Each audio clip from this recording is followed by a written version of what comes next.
Hello friends, IBPS PO prelims எக்ஸாமில் normalisation இருக்குமா? அப்படி நார்மலைசேஷன் இருந்தால் எந்தெந்த ஷிஃப்ட்ஸ்க்கெல்லாம் உங்களுக்கு மார்க் ஆட் ஆகும்? எந்தெந்த ஷிஃப்ட்ஸ்க்கெல்லாம் மார்க் ரெடியூஸ் பண்ணுவாங்க? சப்ஜெக்ட் வைஸாக குட் அட்டெம்ப்ட் என்ன? அண்ட் ஓவரால் கட் ஆஃப் எந்த ரேஞ்சில் இருக்கும்? அப்படிங்கிறத தான் கம்ப்ளீட்டாக இந்த வீடியோவில் டிஸ்கஸ் பண்ண போகிறோம். கட் ஆஃப் அப்படின்னு வரும்போது டிஎன் பேங்கர்ஸ் எவ்வளோ அக்யூரேட்டாக உங்களுக்கு கட் ஆஃபை ப்ரெடிக்ட் பண்ணியிருக்காங்க அப்படிங்கிறத ஐபிபிஎஸ் பிஓடைய கடந்த 2 வருஷ ரெக்கார்டை எடுத்து பாருங்கள். நம்ம சொன்ன கட் ஆஃப்லேருந்து மாறி இருக்காது. நம்ம சொன்னதுலேருந்து 0.3, 0.4க்குள்ள தான் டிஃப்ரென்ஸ், 0.5க்குள்ள டிஃப்ரென்ஸ் இருக்குமே தவிர, அதுக்கு மேலே டிஃப்ரென்ஸ் இருக்காது. எக்ஸாக்ட்டா 100% ஸ்ட்ரைக் ரேட் வச்சிருக்கோம் ஐபிபிஎஸ் பிஓ கட் ஆஃப் ப்ரெடிக்ஷனை பொறுத்தவரை. சரிங்களா? கண்டிப்பா நம்ம குடுத்த கட் ஆஃப் வீடியோவ பார்த்துட்டு கான்ஃபிடென்ட்டா ப்ரிப்பேர் பண்ணி ஃபர்ஸ்ட் அட்டெம்ப்ட்லே கிளியர் பண்ணவங்களுக்கு நெறைய எக்ஸாம்பிள்ஸ் இருக்காங்க. நம்மகிட்ட சக்சஸ் ஸ்டோரி கூட ஒருத்தங்க குடுத்துருக்காங்க. ஓகேங்களா? ஸோ அது என்ன அப்படின்னா, அவங்க அட்டெம்ப்ட் கம்மியா இருந்திருக்கும் டிஃபிகல்ட் ஷிப்ட்ல. ஆனா பாஸ் பண்ணலாமா, படிக்கலாமா, வேண்டாமான்னுட்டு கடைசி 10 நாள் வரை கொண்டு போயிருவாங்க ப்ரிப்பேர் பண்ணாமயே. கடைசியில 10 நாள்ல நம்மளால பாஸ் பண்ணவே முடியாது. இப்ப நம்ம குடுக்கக்கூடியதிலிருந்தும் கம்மியா கூட கட் ஆஃப் வர வாய்ப்புகள் இருக்கு. அதையும் நான் வீடியோ எண்ட்ல சொல்லுவேன். யாரெல்லாம் ப்ரிப்பேர் பண்ணலாம் அப்படிங்கிறத வீடியோ ஃபுல்லா பாருங்க. அண்ட் இதே மாதிரி உங்களுக்கு பக்காவா எக்ஸாம் கைடன்ஸ்ல இருந்து எல்லாமே நம்ம சேனல்ல ஆப்டி வித் ஏகே அண்ட் டிஎன் பேங்கர்ஸ்ல ப்ரொவைட் பண்ணிடுவோம். அண்ட் வெனோ மேத்தமேட்டிக்ஸ் சேனல்ல உங்களுக்கு நிறைய கன்டென்ட் கிடைக்கும். ஓகேங்களா? 3 சேனலையும் யூட்டிலைஸ் பண்ணிக்கோங்க. உங்க ஃப்ரெண்ட்ஸுக்கு ஷேர் பண்ணி விடுங்க. உங்களுக்கு நிறைய யூஸ்ஃபுல்லா இருக்கும் ஆஸ்பிரண்ட்ஸ். அண்ட் நீங்க பேங்க் எக்ஸாம் ப்ரிப்பேர் பண்றீங்கன்னா, நம்ம டிஎன் பேங்கர்ஸ் அகாடமி ஆப்பை யூட்டிலைஸ் பண்ணிக்கோங்க. வாங்க வீடியோக்குள்ள போலாம். டஃப்பான ஸ்லாட்ஸ் என்னென்ன அப்படின்னா, டே 2ல நடந்த 2வது ஸ்லாட்டும், டே 1ல நடந்த 2வது ஸ்லாட்டும் தான் இருக்கிறதுலே டஃப். அதுக்கடுத்து டஃப் வந்து பார்த்தீங்கன்னா, உங்களுக்கு டே 1ல நடந்த லாஸ்ட் ஷிஃப்ட்டு. அதில ரீசனிங் எபிலிட்டில கொஞ்சம் ஸ்ட்ரக் ஆகுற மாதிரி டைம் கன்சியூமிங்கா இருந்துச்சு. இது ரொம்ப டஃப்பு, இது டஃப்பு, இது ஓரளவுக்கு டஃப்பு. அந்த ஆர்டர்ல குடுத்துருக்கேன். இந்த 2 ஷிஃப்ட்டும் மாடரேட்டு. இந்த ஷிஃப்ட் வந்து பார்த்தீங்கன்னா, ஈஸி. டிசெண்டிங் ஆர்டர்ல குடுத்துருக்கேன். இது டஃப் லெவல் அதிகமா இருக்கிறது மேல, டஃப் லெவல் குறைவா இருக்கக்கூடியது கீழ. இந்த ஆர்டரிங் பசில் நீங்க பார்த்துருக்கீங்களா? அந்த ஆர்டர்ல நான் குடுத்துருக்கேன். ஓகேங்களா? மேல போக போக டஃப்னஸ் கூடும். ஸோ உங்களுக்கு இத வச்சு நீங்க உங்களுக்கு நார்மலைசேஷன்ல எவ்வளோ மார்க் ஆட் ஆகும் அப்படிங்கிறது உங்களுக்கு தெரிய வரும். அண்ட் இந்த நார்மலைசேஷன் எப்படி ஒர்க் ஆக போகுது அப்படிங்கிறத நான் உங்களுக்கு அ டிஸ்கஸ் பண்ண போறோம் இப்ப.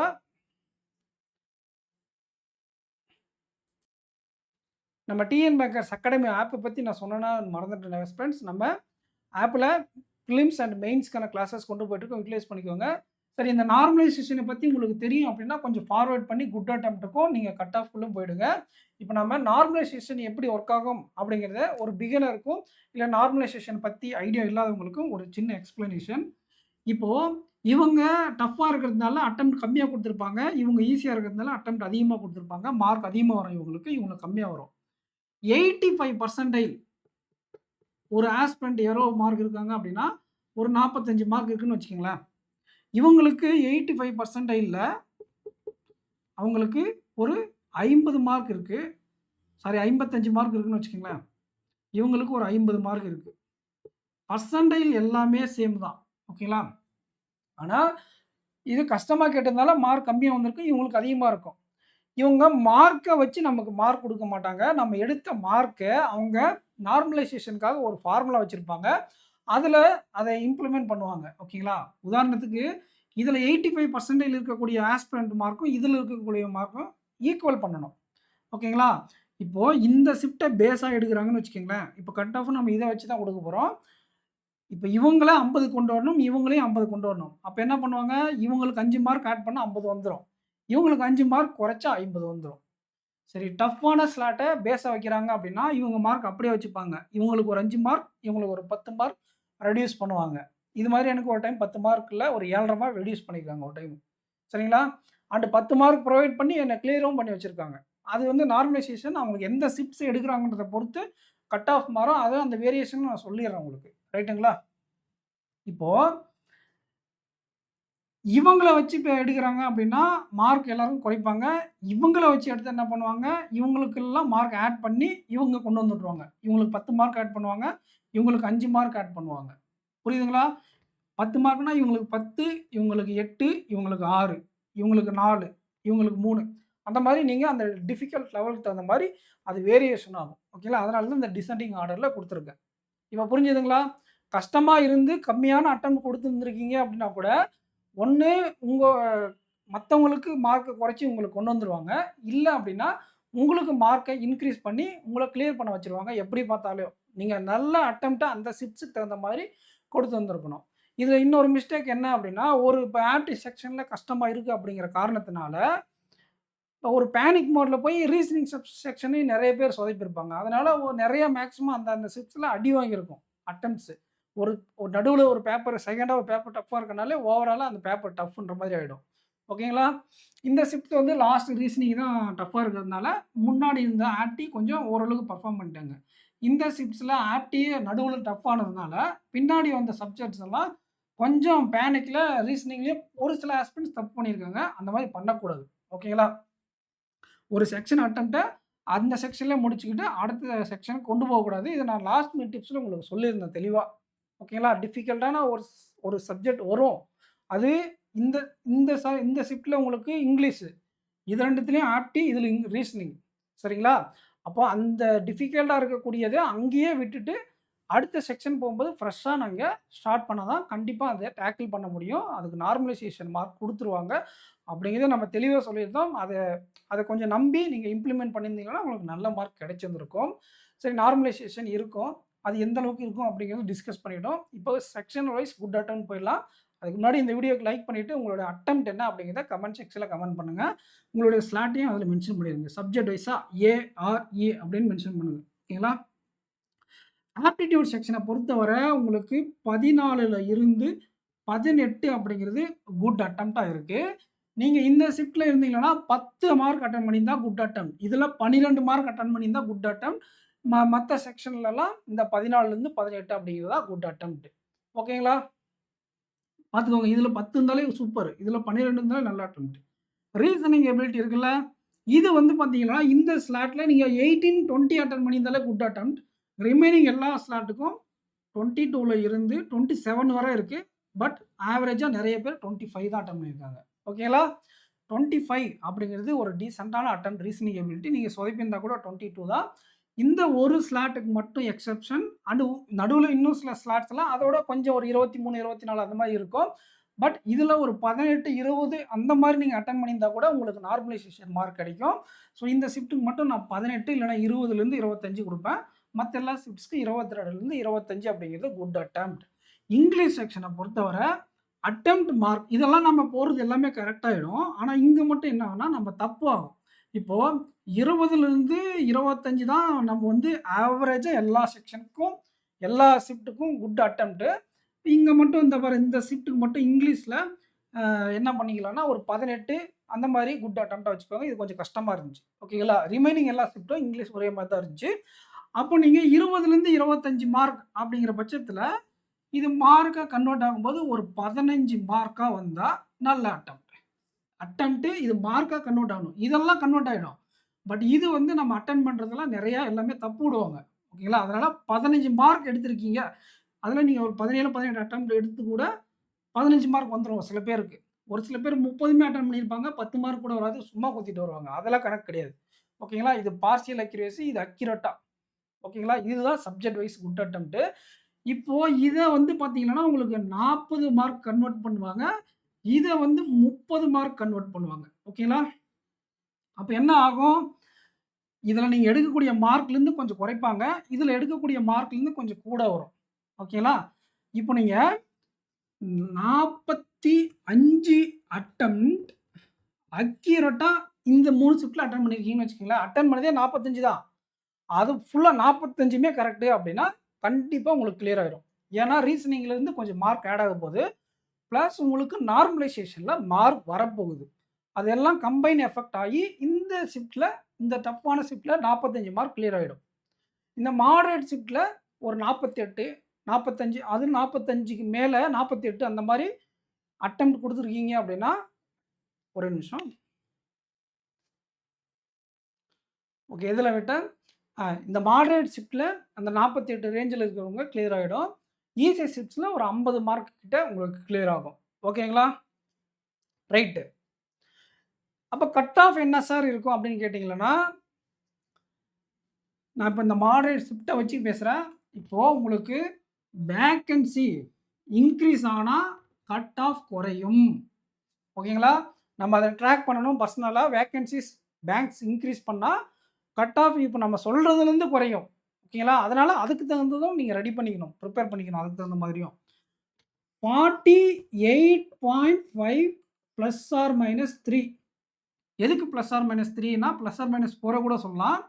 ஏன் அப்டின்னா, எத பேஸ் பண்ணி நான் பாருங்க நான் 4, 5 மார்க் வித்தியாசம் சொன்னேன். ஒவ்வொரு டிஃபிகல்ட் லெவலுக்கு தகுந்த மாதிரி. அப்போ எத பேஸ் பண்றாங்களோ அதுக்கு தகுந்த மாரி 4 மார்க் இன்கிரீஸ் ஆகும், 4 மார்க் குறையும் கட் ஆஃப். ஓகேங்களா? இது மாடரேட் ஷிஃப்ட்ட பேஸா எடுத்தா 48.5 பிளஸ் ஆர் மைனஸ் 3 உங்களுக்கு 45.5ல இருந்து 51.5 வர கட் ஆஃப் இருக்கும். அவங்க எத நார்மலைஸ் பண்றாங்களோ அத பொறுத்து. ஒருவேளை இன்னும் ஒரு 1000, 1500 வேக்கன்ஸீஸ் இன்கிரீஸ் ஆகிடுதுன்னு வச்சுக்கோங்களேன். அப்படியே ஒரு 3, 4 கட் ஆஃப் மார்க்க குறைச்சு விட்டுருங்க. ஒவ்வொரு 500 மார்க்கும் ஒரு 2, 3 கட் ஆஃப் குறைஞ்சிரும். ஓகேங்களா? 500 வேக்கன்ஸீஸ் இன்கிரீஸ் ஆனா 5000 எக்ஸ்ட்ரா மெம்பர்ஸ உள்ள மெயின்ஸ் கொண்டு போவாங்க. மொத்தம் ஒரு 90,000 பேருக்கு மேல மெயின்ஸ்க்கு போக போறீங்க. அதனால நீங்க ஒரு 40 டிஃபிகல்ட்டான ஷிஃப்ட் சார் எனக்கு. எனக்கு வந்தது டிஃபிகல்ட்டான ஷிஃப்ட். நான் அட்டெண்ட் பண்ணது எல்லாமே கரெக்ட்டு. அப்படிங்கிறவங்க டிஃபிகல்ட்டா இருக்கிறவங்க 40லிருந்து சான்சஸ் இருக்கு. 45 வித் குட் அக்யூரேட்டா இருக்கு அப்படின்னா கிளியர் ஆயிடும். ஓகேங்களா? கிளியர் ஆயிடும். எது இந்த இந்த ஷிஃப்ட்ஸ்ல டிஃபிகல்ட் ஷிஃப்ட்ல 40க்கு மேல இருக்கு சார் அப்படின்னா, உங்களுக்கு வேக்கன்சி டைனமிக்ஸையும், நார்மலைசேஷன் மார்க் அண்ட் உங்களுக்கு எவ்வளோ அக்யூரேட்டா போட்டிருக்கீங்களா அப்படிங்கிறத பொறுத்து உங்களுக்கு கூட ஒரு செகண்ட் சான்சஸ் இருக்கு. அதனால நீங்க 40 மார்க் மேல நீங்க எக்ஸ்பெக்ட் பண்றீங்க அப்படின்னாலே மெயின்ஸ்க்கு பிரிப்பேர் பண்ணுங்க. At least current affairs and mains syllabus cover பண்ணி வைங்க. நம்ம ஆப்ல கூட மெயின்ஸ் கிளாஸ் கொண்டு போயிட்டுருக்கோம். சிலபஸ் ஆச்சு கவர் பண்ணி வைங்க. மார்க் டெஸ்ட்லாம் எடுக்கலனா கூட பரவால்ல. 45 மார்க்குக்கு மேல வருது சார் எந்த டிஃபிகல்ட் ஸ்லாட் அப்படின்னா, டெஃபினட்டா 100% எஃபர்ட்ட போடுங்க. இந்த மாதிரி நீங்க ஈஸி இல்ல மாடரேட் ஸ்லாட் சார் எனக்கு 47, 48 மார்க் வருதுன்னா, நீங்களும் என்ன பண்றீங்கன்னா, உங்களுடைய எஃபர்ட்ட குடுங்க. உங்களுக்கு நார்மலைசேஷன் மார்க், அக்யூரசி இதெல்லாம் பொறுத்து உங்களுக்கு கிளியர் ஆயிடும். ஆனா, சார் நான் 50 மார்க் மேல எக்ஸ்பெக்ட் பண்றேன். நான் படிக்கலாமா வேண்டாமான்னு கேட்டீங்கன்னா, கண்டிப்பா நீங்க படிக்கணும். 50 மார்க் மேல இருக்கு நீங்க எக்ஸ்பெக்ட் பண்றீங்க உங்க மார்க்க அப்படின்னா, நீங்க கண்ண மூடிட்டு மெயின்ஸ்க்கு பிரிப்பேர் பண்ணுங்க. உங்களுக்கு கிளியர் ஆயிடும். அப்படியே ரேரா கிளியர் ஆகல, ரொம்ப டஃப் கால் எடுத்துட்டாங்க. ரொம்ப கம்மியான வேக்கன்சி ஒரு டைம் வித்ட்ரா பண்ணாங்க. ஓகேங்களா? கனரா பேங்க்ல ஒரு டைம் 2500 வேக்கன்ஸிஸ்லேருந்து 750 வேக்கன்ஸிஸ்க்கு டிக்ரீஸ் பண்ணியிருக்காங்க. 2022 23 2022 தான் நினைக்கிறேன். அந்த மாரி ஏதாச்சும் ஒரு சம்பவம் நடந்து அன்பார்ச்சுனேட்டா கட் ஆஃப் ஒரு 2, 3 மார்க் ஏறிடுச்சுன்னா தான் உங்களுக்கு கிளியர் ஆகாம போகும். ஓகேங்களா? மத்தபடி இந்த கட் ஆஃப் இந்த ரேஞ்சில இருக்கிறவங்களுக்கு எக்ஸாம் கிளியர் ஆயிடும். நீங்க மெயின்ஸ் போய் எழுதுவீங்க. லாஸ்ட்ல உங்களுக்கு 8 நாள் தான் இருக்கும் ப்ரிப்பேர் பண்ண. நீங்க என்ன பண்ணிடுவீங்க அப்படின்னா, நம்ம பாஸ் ஆகுமா, பாஸ் ஆக மாட்டோமா, ரிசல்ட் வந்ததுக்கப்புறம் படிச்சுக்கலாம் அப்படின்னு ஃபுல்லா டைம் வேஸ்ட் பண்ணிட்டீங்க அப்படின்னா, கடைசி 8 நாள்ல நீங்க எக்ஸாம் கிளியர்ன்னு ரிசல்ட் வந்துரும். ஆனா மெயின்ஸுக்கு படிக்கவோ, இல்ல கரண்ட் அஃபேர்ஸ் படிக்கவோ உங்களுக்கு டைம் இருக்காது. இந்த மெயின்ஸ் எக்ஸாம பொறுத்தவரை ஒரு பயம் எல்லாருக்குமே இருக்கும் ஆஸ்பிரண்ட்ஸ். எக்ஸாம் எப்படி ப்ரிப்பேர் பண்றது? அண்ட் இது கஷ்டமா இருக்கும் அந்த மாரி ஆஸ்பிரண்ட்ஸ் எல்லாம் வீடியோஸ் பார்த்து ப்ரிப்பேர் பண்ணுங்க. நம்ம வெனோம் சார் வீடியோ தான் பார்க்கணுன்ற அவசியம் இல்ல. பார்த்தா உங்களுக்கு கொஞ்சம் பயம் தெளியும். நெறைய நெறைய நெறைய ஸ்டாஃப்ஸ் இருக்காங்க. யூடியூப் சேனல்ஸ் நெறைய இருக்கு. இல்ல நீங்களே கூட பிடிஎஃப் எடுத்து வச்சு சால்வ் பண்ணுங்க. இல்ல குரூப்பா ப்ரிப்பேர் பண்ணுங்க. எப்படியோ ஒண்ணு அந்த பிஓ மெயின்ஸ்ல இருக்கக்கூடிய பயத்த மட்டும் போக்கி வச்சுக்கோங்க ரிசல்ட்டுக்குள்ள. ரிசல்ட் வந்ததும் நீங்க மார்க் டெஸ்ட் போடுறது, சிஏ ரிவைஸ் பண்ற வேலை மட்டும் தான் இருக்கணும். ஓகேங்களா? நம்ம பாஸ் பண்ணுவோமா? பாஸ் பண்ண மாட்டோமா? ஐய்யய்யோ! நார்த் இந்தியாவுல 90 சொல்லியிருக்காங்களே கட் ஆஃப். அட்டெம்ப்ட்ட பார்த்தா 99ன்றாங்களே. நார்த் இந்தியாவுல அப்படிதான் பண்ணுவாங்க. அட்டெம்ப்ட் 90, 80, 85ன்னு போட்டிருப்பாங்க. அத பார்த்து நீங்க யாரும் பயப்பட தேவையில்ல. வருஷம் வருஷம் அது அப்படிதான் நடக்கும். ஓகேங்களா? வருஷம் வருஷம் நார்த் இந்தியன்ஸ்ல மார்க்ஸ்லாம் பார்த்தா அதிகமா தான் இருக்கும். பட் கட் ஆஃப் அப்படிங்கிறது டாப்பர்ஸ் வச்சு கிடையாது. ஆவரேஜ் மார்க் தான் 90,000 பேர் இல்லன்னா 80,000லேருந்து 90,000 பேர் இந்த டைம் மெயின்ஸ் எக்ஸாம் எழுத போறீங்க அப்படிங்கிற காரணத்தினால், கண்டிப்பா கட் ஆஃப் கம்மியா இருக்கும். எக்ஸாமும் மாடரேட்டா தான் கேட்டிருக்காங்க. ஓகேங்களா? அட்டெண்ட் பண்ண எல்லாமே ரைட்டா இருக்கணும்னு அவசியம் இல்ல. தப்பு நெறைய இங்கிலீஷ்லலாம் வரும். ஆப்டில அட்டெம்ப்ட் அதிகமா குடுத்தா கூட அத மார்க் டிக்ரீஸ் பண்றாங்க. இந்த ஃபேக்டர்ஸ் எல்லாம் கன்சிடர் பண்ணுங்க. கண்டிப்பா மார்க் கம்மியா இருக்கும். கம்மியா இருந்ததுக்கப்புறம் நீங்க எக்ஸாம் கிளியர் ஆகாம போயிட்டு கிளியர் பண்ணிட்டு ப்ரிப்பேர் பண்ணாம போயிட்டீங்கன்னா, அது காலத்துக்கும் வருந்துவீங்க. ஓகேங்களா? எகைன் 1 வருஷம் இந்த எக்ஸாம்க்காக வெயிட் பண்ணணும். எகைன் இந்த மாதிரி 8000, 9000 வேக்கன்ஸீஸ் வருமா? அப்படிங்கிறதும் நமக்கு கேள்விக்குறி தான் ஹஸ்பண்ட்ஸ். சரிங்களா? ஸோ உங்களுக்கு தெளிவா புரியிற மாரி சொல்லியிருக்கேன்னு நெனைக்கிறேன். இதெல்லாம் என்னுடைய பர்சனல் எக்ஸ்பீரியன்ஸ் தான் உங்களுக்கு ஷேர் பண்ணியிருக்கேன். இந்த மாரி விஷயங்கள்லாம் எனக்கும் நடந்திருக்கு. ஒரு டைம் நான் ஒரு பார்டர் அட்டெண்ட் பண்ணிட்டு வந்துட்டேன். ஓகேங்களா? ஸ்டார்ட்டிங் 2020ஓ 21லயோ நான் பார்டர் அட்டெண்ட் பண்ணிட்டு வந்துட்டேன். பாஸ் பண்ணுவேனா, பாஸ் பண்ண மாட்டேனான்ட்டு படிக்காம விட்டுறேன். கடைசியில ஒரு 10 நாள் டைம் இருந்துச்சு. அந்த 10 நாள்ல ஓரளவுக்கு தான் என்னால படிக்க முடிஞ்சுச்சு. கரண்ட் அஃபேர்ஸ் நான் கோட்ட விட்டுட்டேன். ஓகேங்களா? அந்த மாதிரி நீங்க பண்ணக்கூடாது. கரண்ட் அஃபேர்ஸ் வச்சுக்கணும். ஏன்னா, இதுக்கப்புறம் உங்களுக்கு ஐபிபிஎஸ் கிளர்க் இருக்கு. எஸ்பிஐ கிளர்க் இருக்கு. ஆர்ஆர்பி பிஓ இருக்கு. ஆர்ஆர்பி கிளர்க் இருக்கு. இவ்வளோ எக்ஸாம் பின்னாடி இருக்கு. கரண்ட் அஃபேர்ஸ் படிச்சா வேஸ்ட்டா போக போதா? இல்ல. அதே மாரி இதுக்கு டிஏயோ, கேஸ்லெட்டோ இல்ல பஸ்லோ நீங்க படிக்கிறீங்கன்னா, ஐபிபிஎஸ் கிளர்க் மெயின்ஸ்ல 2 மார்க்ன்னு ஒரு ஒரு பார்ட் வரும். ஓகேங்களா? அது 2 மார்க் இன்டு 2னா 40 மார்க். ஓகேங்களா? அப்போ அது உங்களுக்கு பெரிய பக்கபலமா இருக்கும். இதனுடைய அ ரீசனிங்லும் 2 மார்க் இருக்கும். ஓகேங்களா? இப்ப நீங்க பிஓக்கு படிக்கிறது ஐபிபிஎஸ் கிளர்க் மெயின்ஸுக்கு அவ்ளோ யூஸ்ஃபுல்லா இருக்கும். வேஸ்ட் ஆக போறதே கிடையாது. அதனால நீங்க பாஸ் பண்ணுவீங்களா? பாஸ் பண்ண மாட்டீங்களான்ற டவுட்ட விட்டுட்டு, இப்போவே மெயின்ஸுக்கு ப்ரிப்பேர் பண்ண ஸ்டார்ட் பண்ணிடுங்க. அதர் சைட்ல நீங்க பிரிலிம்ஸ்க்கும் படிங்க. பிகினர்ஸ் எல்லாம் IBPS clerk, SBI clerk prelims கொஞ்ச நேரம் ஒதுக்குங்க. மெயின்ஸ்க்கு பெர் டே, பெர் சப்ஜெக்ட்டுக்கு ஒரு 45 மினிட்ஸ்லேருந்து 1 ஹவர் குடுங்க. ஓகேங்களா? ஒண்ணும் இல்ல. இப்ப நம்ம வெனம் சார் பேக் நீங்க வாங்கியிருக்கீங்கன்னு வச்சுக்கங்களேன். ஒரு நாள் டிஐ வீடியோ பாருங்க. இன்னொரு நாள் கேஸ்லெட் வீடியோ பாருங்க. 54 வீடியோஸ் மேல இருக்கு. ஒவ்வொரு செட்லயும் உங்களுக்கு 2 செட் ஒவ்வொரு வீடியோக்கும் குடுத்துருக்காரு. ஒரு நாள் டிஐ வீடியோ பாருங்க. ஒரு நாள் கேஸ்லெட், டிஏ கேஸ்லெட்ட மாஸ்டர் பண்ணிட்டீங்கன்னா, நீங்க மெயின்ஸ்ல பயப்படவே தேவையில்ல. பக்காவா எக்ஸாம் ஓரியன்டடா எக்ஸாமுக்கு யூஸ் ஆகுற மாரி கன்டென்ட்ட தான் நாங்க புரொவைட் பண்ணியிருக்கோம். ஓகேங்களா? இல்ல அப்டின்னா நீங்க பிடிஎஃப் கோர்ஸோ, இல்ல மத்த யூடியூப் வீடியோஸோ ஒவ்வொரு நாளைக்கு ஒவ்வொரு வீடியோ பாருங்க. 40 மினிட்ஸ்லருந்து 35 மினிட்ஸ்லருந்து 40 மினிட்ஸ் ஆகும். ஓகேங்களா? அது டெய்லி நீங்க அந்த டச்‌லே இருக்கும்போது, அந்த சப்ஜெக்ட் நாலேட்ஜ் உங்களுக்குள்ள போயிடும். இதுவே ரீசனிங்கா இருந்தா input, output, coding, decoding, puzzle setting இது 3யும் மாத்தி ட்ரை பண்ணுங்க. ஓகேங்களா? மெயின்ஸ் உள்ள போயிடும் உங்களுக்குள்ள. அதுக்கப்புறம் உங்களுக்கு ஒரு நல்ல கான்ஃபிடென்ட் கிடைச்சிரும். தாராளமா நீங்க மெயின்ஸ ஈஸியா டேக்கிள் பண்ணிட்டு போயிடுவீங்க. ஓகேங்களா? இந்த coded blood relation, coded direction, coded inequality இன்னும் கொஞ்சம் மார்க் வந்துரும் மெயின்ஸ்ல. ஆனா, இந்த இன்புட், அவுட்புட்டும், கோடிங், டிகோடிங்கும், பசிலும் தான் உங்களுக்கு நீங்க நல்லா பண்ணா கிளியர் ஆயிடுவீங்க. அதுல கோட்ட விட்டீங்கன்னா, உங்களுக்கு டோட்டல் மார்க் அடி வாங்கும். என்னென்ன சொல்லுங்க? Input, output, coding, decoding, puzzle. ஓகேங்களா? இந்த 3த்துல அட்லீஸ்ட் 2 ஆச்சும் உங்களுக்கு நல்லா வரணும். புரியுதுங்களா?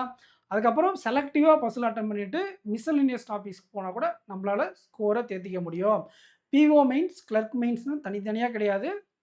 எல்லாத்துக்கும் சிலபஸ் சேம் தான், பேட்டர்ன் சேம் தான். அந்த லெவல் தான் டிஃபர் ஆகும். அதுவும் இதுக்கு நீங்க படிச்சீங்கன்னா, கிளர்க்ல வரக்கூடிய 2 மார்க்குக்கு ரொம்ப உபயோகமா இருக்கும். ஸோ, இத நீங்க கரெக்ட்டா இம்ப்ளிமெண்ட் பண்ணுங்க. இந்த வீடியோ உங்களுக்கு யூஸ்ஃபுல்லா இருந்தா, கமெண்ட் செக்ஷன்ல கமெண்ட் பண்ணிட்டு, உங்களுடைய அட்டெம்ப்ட்டையும் கமெண்ட் பண்ணுங்க. நீங்க பேங்க் எக்ஸாம் பிரிப்பேர் பண்ணா, கண்டிப்பா நம்ம டிஎன் பேங்கர்ஸ் அகாடமி ஆப்ப யுட்டிலைஸ் பண்ணுங்க. உங்க ஃப்ரெண்ட்ஸுக்கும் ஷேர் பண்ணுங்க ஃப்ரெண்ட்ஸ். கண்டிப்பா நெறைய பேர் எங்களுக்கு சப்போர்ட் பண்ணியிருக்கீங்க. சப்போர்ட் பண்ண எல்லாருக்கும் ரொம்ப ரொம்ப தேங்க் யூ. எங்களால முடிஞ்ச அளவுக்கு உங்களுக்கு நாங்க கன்டென்ட்ட புரொவைட் பண்றோம். கண்டிப்பா நீங்க இந்த வருஷம் எக்ஸாம் கிளியர் பண்ணுவீங்க. அதுக்கு நாங்க உங்க கூட நிப்போம். ஓகேங்களா? ஸோ நெக்ஸ்ட் வீடியோல மீட் பண்ணலாம். இந்த வீடியோக்கு லைக் பண்ணிக்கோங்க. சேனல சப்ஸ்கிரைப் பண்ணிக்கோங்க.